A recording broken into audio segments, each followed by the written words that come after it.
Bonsoir à toutes et à tous, donc chronique numéro 129. Mais dans cette chronique, je vais tâcher d'expliquer ou de vous expliquer sans prétention ce que peut être une certaine forme d'aliénation religieuse dans le comportement de nos dirigeants et également qui façonne, ma foi, la politique internationale. Parlons tout d'abord de l'impérialisme américain et du fondamentalisme chrétien, car on oublie effectivement qu'aux États-Unis, la religion y prend une place très importante. Alors, pouvons-nous dire que cette idéologie, tendance autoritaire, droitiste, voire même droitière, ultra-conservatrice, si tant est qu'on peut comprendre dans le conservatisme, où le problème de cette doctrine, c'est qu'effectivement, est-ce que le conservatisme conserve tout, même le mal? C'est la question qu'il faudrait se poser. Alors, on sait pertinemment que cette idéologie, une idéologie quand même très importante, qui influence aussi bien les démocrates que les républicains, a toujours été profondément enracinée dans une certaine forme d'intégralisme, voire même à des moments de fanatisme religieux à moindre mesure. Alors le terme de fondamentalisme faisait effectivement à l'origine référence aux enseignements des églises évangéliques du protestantisme américain. Un peu différent avec l'église de Canterbury, donc l'église protestante anglaise, ou même les églises, je dirais, luthériennes allemandes. Pour en revenir au protestantisme américain, leur vision du monde, métaphysiquement, ou ce qu'on pourrait y glisser comme néologisme, la métaphysique idéaliste, affirmait que, d'une façon absolue, que la Bible était la seule source de vérité, littéralement, complète et infaillible, faisant fi, en fait, de son inspiration.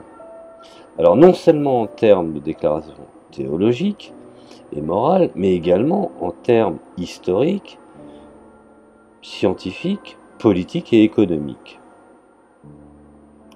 Alors, idéologiquement, la nature réactionnaire de l'intégrisme s'exprime, je dirais aujourd'hui, en particulier dans le créationnisme, qui s'est répandu, je dirais, de manière agressive ces dernières années aux États-Unis, et, chose aussi assez étonnante, son alter ego, voire son complice, dans les pays islamiques. Alors, soyons honnêtes,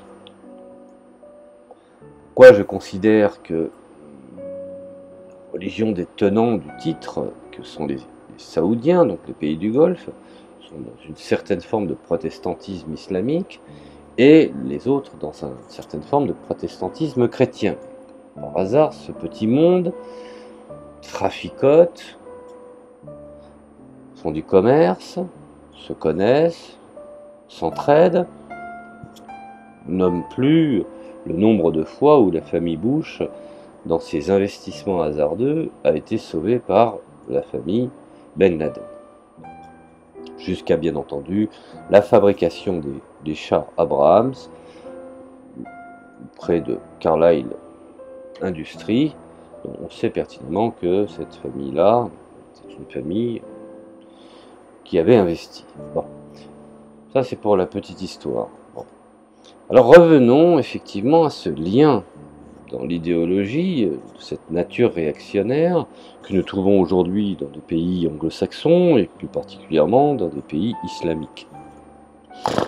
Et effectivement, cela, parmi les masses, je dirais, les classes moyennes, est une suite que je pourrais qualifier d'inquiétant.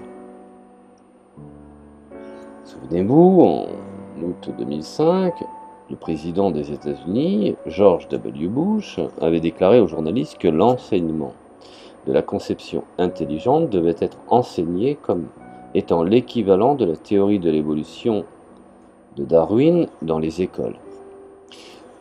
Également, on peut dire à égale distance, Nicolas Sarkozy, président de la République française, prétextait que les prêtres étaient meilleurs que les instituteurs de l'école de la République.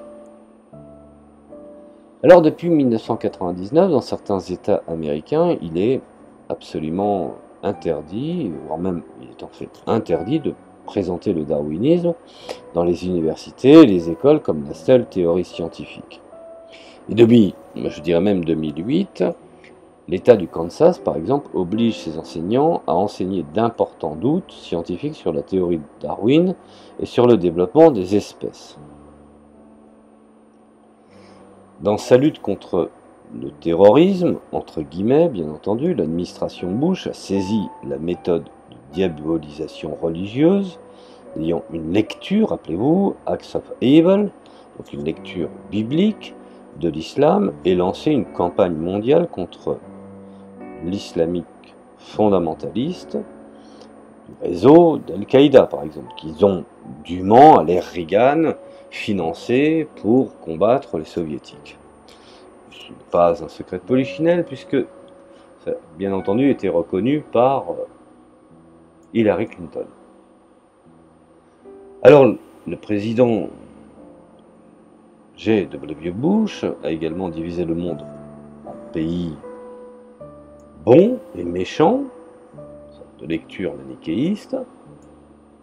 Ainsi, tous les pays qui ne sont pas soumis à l'arbitraire de la doxa, de l'hégémonie américaine, voire même de l'impérialisme américain, n'ayons pas peur de le préciser, se sont retrouvés sur l'axe du mal, le fameux Axe of Evil.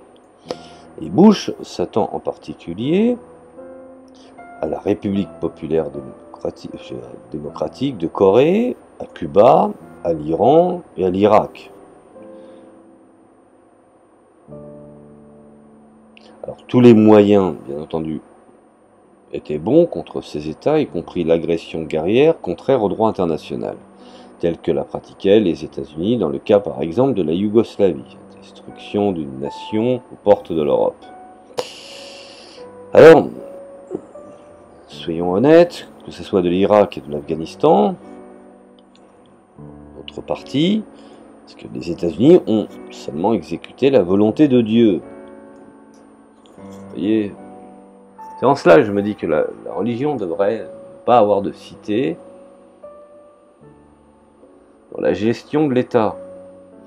Alors, devrait également mener, n'ayons pas peur de le dire, mais campagne contre le mal, et ainsi, ayant une nouvelle lecture, le fanatisme religieux est devenu une justification centrale de la prétention de la superpuissance américaine et une certaine forme de suprématie, donnant effectivement une zone de réflexion à son ennemi, puisque son ennemi se revendique aussi de cette même lecture religieuse. Alors, nous en arrivons effectivement à l'impérialisme américain et je dirais même le fascisme à base islamique. Bon, souvenez-vous, Zbigniew Brzezinski, qui fut conseiller en sécurité auprès du président américain Carter et membre du Center for Strategic and International Studies, a introduit dès 1994 dans son livre Pouvoir et moralité nouvelle valeur pour la politique mondiale et dont la superpuissance américaine est confrontée à un monde qui rappelle de plus en plus, je dirais, un volcan de désirs supprimés et une prise de conscience croissante d'injustice fondamentale, ayant bien entendu l'apanage de la dégradation rapide de presque toutes les valeurs reconnues, en particulier dans les pays industrialisés, et plaidant en faveur d'une renaissance religieuse, en particulier du christianisme et de l'islam. Comme si la religion était effectivement le miracle pour sortir une société d'une crise sociale, économique, politique, éthique. Alors ce recours à l'idéalisme religieux exprime la décadence, le caractère rétrograde et l'absence de perspective de l'idéologie des bien-pensants, des tenants du pouvoir, de ce que Marx appelait l'idéologie bourgeoise, et reflète finalement au fond la corruption de l'impérialisme, la désintégration de son pouvoir économique et politique, mais également de son pouvoir idéologique, puisqu'il n'est plus capable de mener à une certaine originalité dans la réflexion et de booster les intellectuels, d'y appliquer, je dirais, une sorte de mise à jour, une lecture originale de ce que l'humanité peut attendre. N'oublions pas que l'abus de religion a une longue tradition.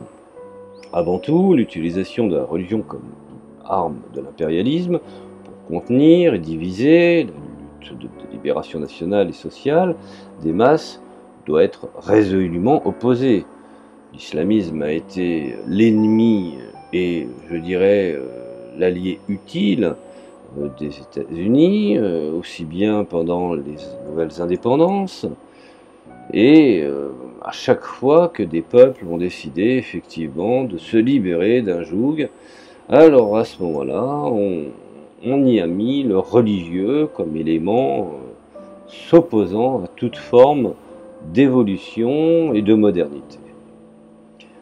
La séparation de l'Église et de l'État est l'une des réalisations les plus importantes des mouvements d'émancipation bourgeoise du XVIIe siècle et du XVIIIe siècle. Friedrich Engels a loué les luttes contre la noblesse féodale et contre la justification théologique de la règle noble dans l'introduction de son travail.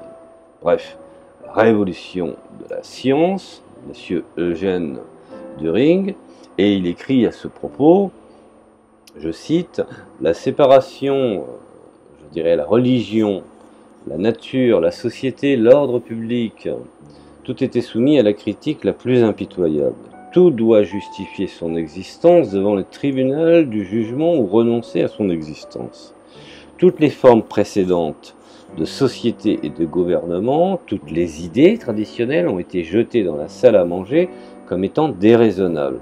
Désormais, la superstition, l'injustice, les privilèges et l'oppression devraient être réprimés. » Marx, Engels, volume 20, page 16-17. Alors revenons effectivement, lorsqu'on part, on essaye de comprendre, lorsque la bourgeoisie a vaincu le féodalisme et a gagné le pouvoir politique, la contradiction, je dirais, de classe entre elles, et même le prolétariat, est apparue, rejetant de plus en plus les idées progressistes des Lumières. Depuis que l'impérialisme est apparu, la bourgeoisie a de nouveau tenté d'instrumentaliser la religion pour atteindre ses objectifs politiques et réactionnaires. Et en cela, beaucoup de gens ont tendance à ne pas comprendre quelle est la contextualisation, où Marx précisait effectivement pour quelle raison la religion était l'opium du peuple. L'opium du peuple, cette religion était incarnée par des tenants, des privilégiés de l'époque, qui avaient tout intérêt à maintenir les individus dans l'ignorance et leur promettant qu'ils auraient une vie meilleure dans l'au-delà, tout en les aliénant et les exploitant, bien entendu, dans le monde réel. Alors, pour ce qu'il en est du marxisme, on peut dire que les marxistes ont toujours exigé de respecter les croyances religieuses personnelles. Marx ne s'attaque pas. C'est une erreur de dire que Marx était anti-religieux.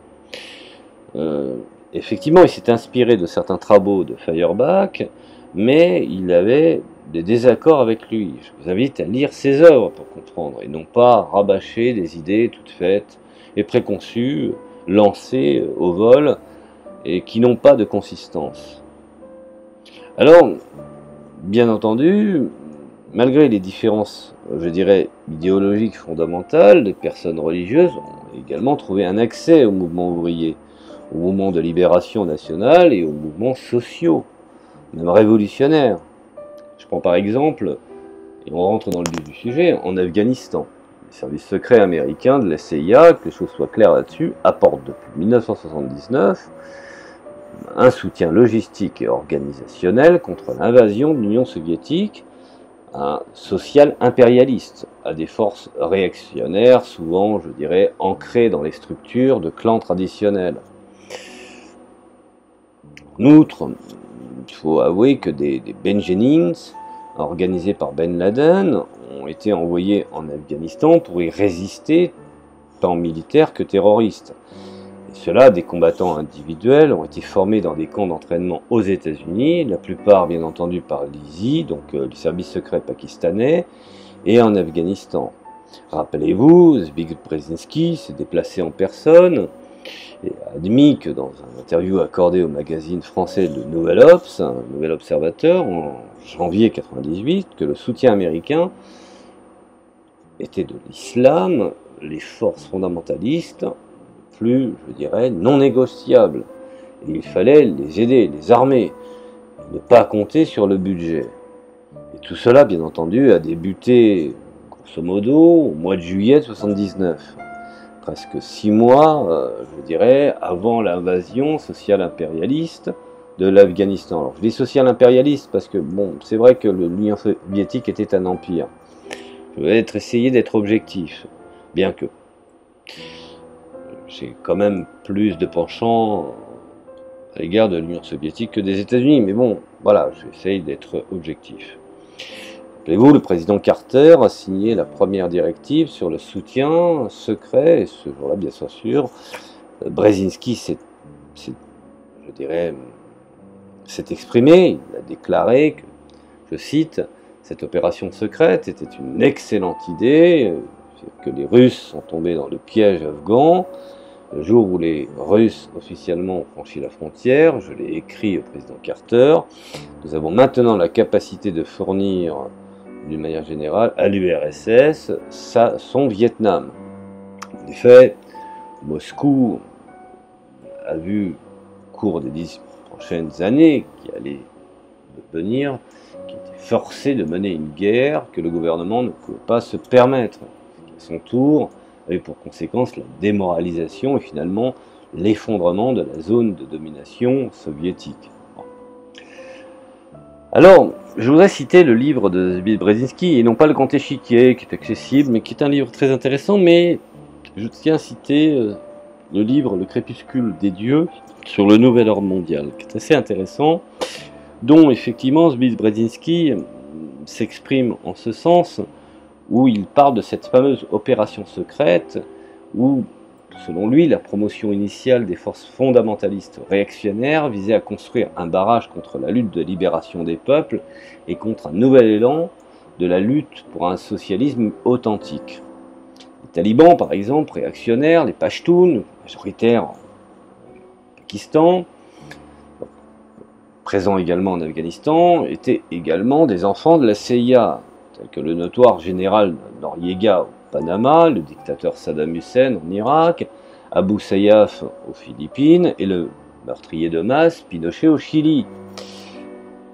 Alors je sais que beaucoup de gens vont s'étonner, mais n'oublions pas que Saddam Hussein a été financé par la CIA, puisqu'il s'est réfugié, ça suffit de reprendre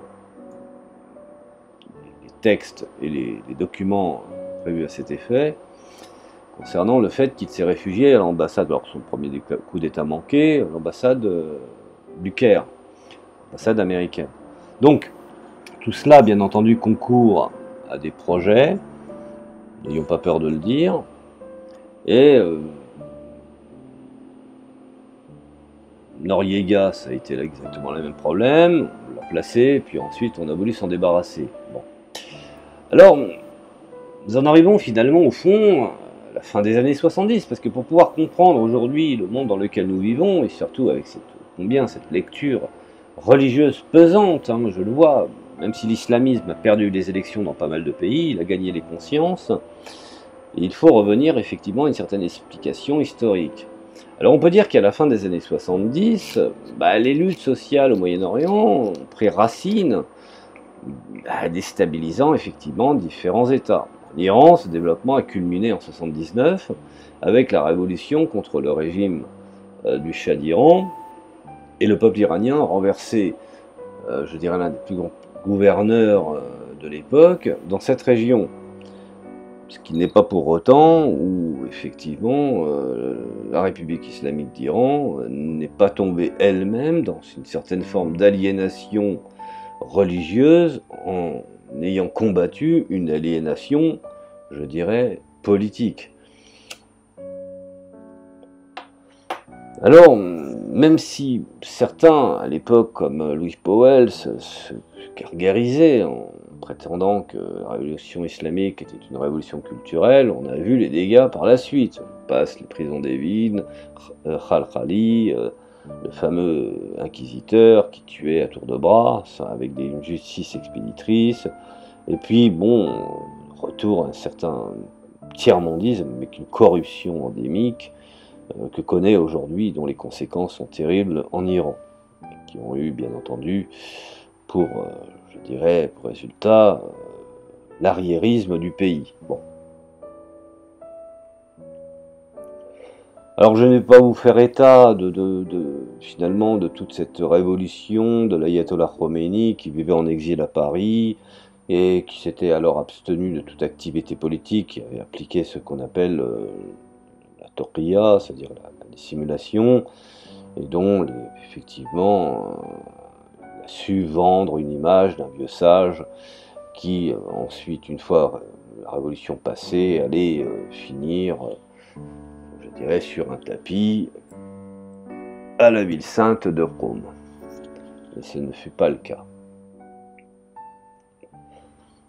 N'oublions pas que cela a eu des conséquences et dont l'orientation, puisque les Américains eux-mêmes n'ont pas voulu qu'on liquide Khomeini pour cause, la problématique, par exemple, de l'Iran a été la terreur contre-révolutionnaire et beaucoup d'ouvriers, des mouvements populaires, ont été jetés en prison. Et en Iran, ma foi, la dictature, même si effectivement, quand on compare les deux États, maintenant aujourd'hui on peut se faire un peu une idée, puisqu'il y a une génération en Iran qui n'a pas connu le Shah d'Iran, mais effectivement, finalement au fond c'est un échec sur sur les deux programmes.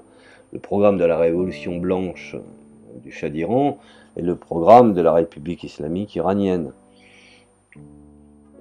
Aujourd'hui, nous pouvons constater qu'il y a effectivement une dictature fasciste d'un côté, qui perdure, et dont, effectivement, moi je renvoie les gens à étudier un petit peu la constitution iranienne, et vous verrez que beaucoup de choses n'ont pas été changées, et qui figuraient à l'époque du Shah.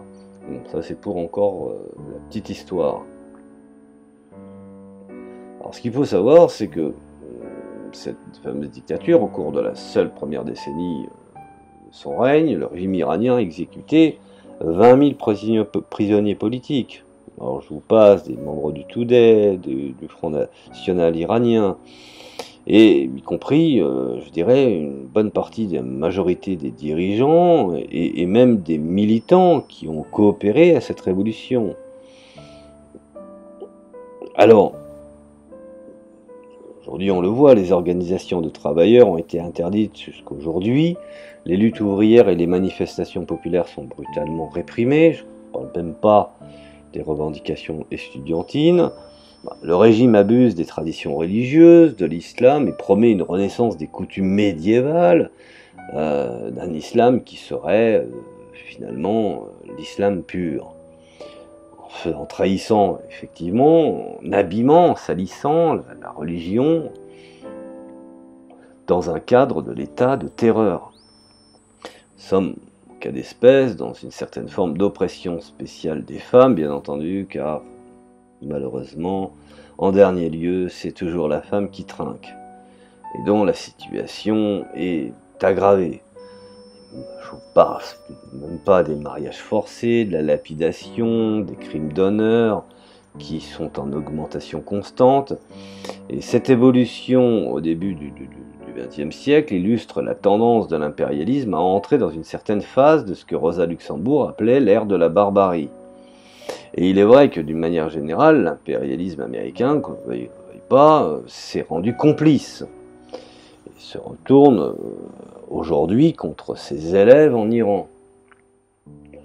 Et seulement parce qu'ils se sont opposés à ces revendications d'hégémonie et ont refusé d'ouvrir leur pays au capital financier international. Ne vous trompez pas, l'Amérique, si aujourd'hui est ennemie de l'Iran, c'est parce qu'ils avaient compté dans un régime fondamentaliste d'abrutis enturbanés qui allaient obéir à des injonctions économiques, ce qui n'a pas été le cas.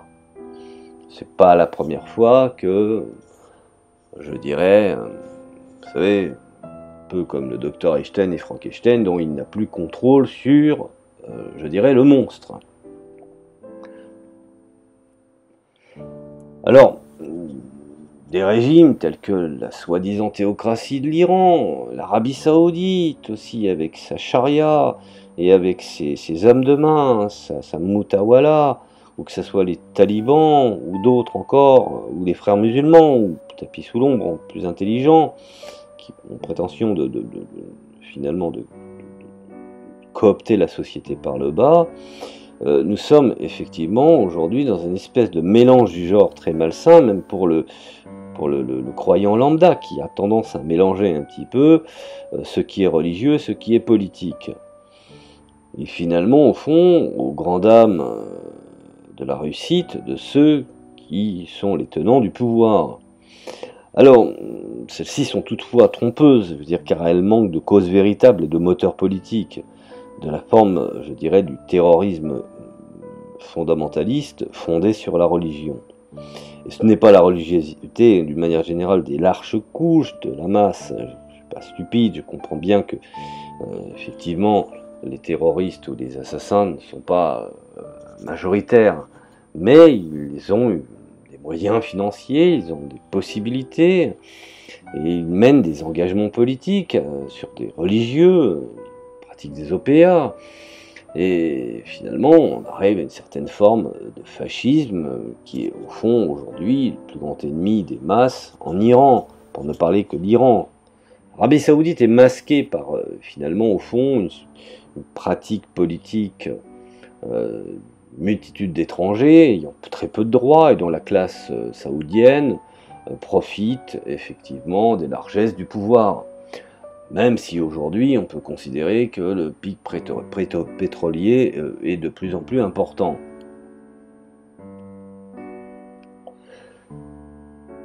Pour ma part, ce sont des forces réactionnaires, de certaines formes de capitalisme monopoliste. Souvenez-vous, Rafsanjani était le Milton Friedman, donc l'ancien président avant Khatami en Iran, l'ancien Milton Friedman, de la République islamique d'Iran, puisque ultralibéral dans le cadre effectivement de l'économie. Alors, ce n'est pas la religiosité qui est mise en cause là-dessus, mais il s'agit d'un système, je dirais, de gouvernance, des forces que j'appelle des forces en action.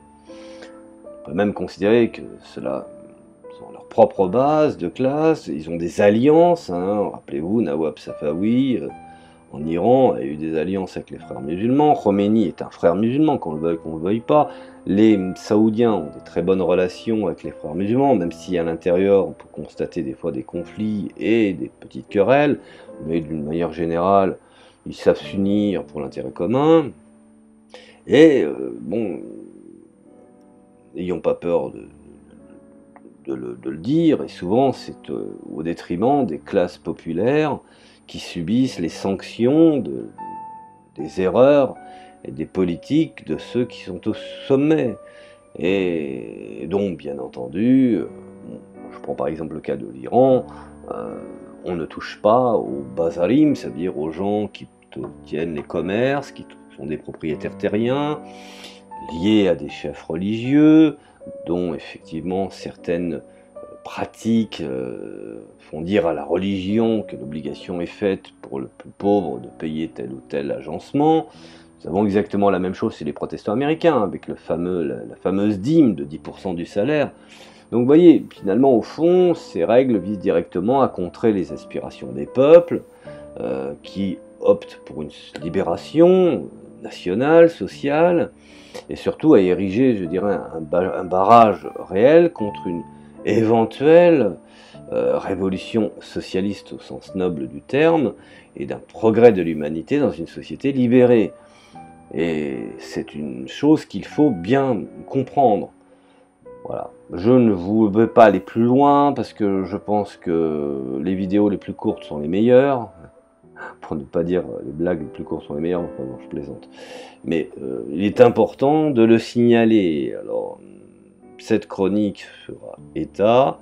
Il s'agit bien entendu de la chronique 129. Je vous remercie de m'avoir écouté. Je vous dis à la prochaine chronique dans la mesure du possible. Merci et à plus tard.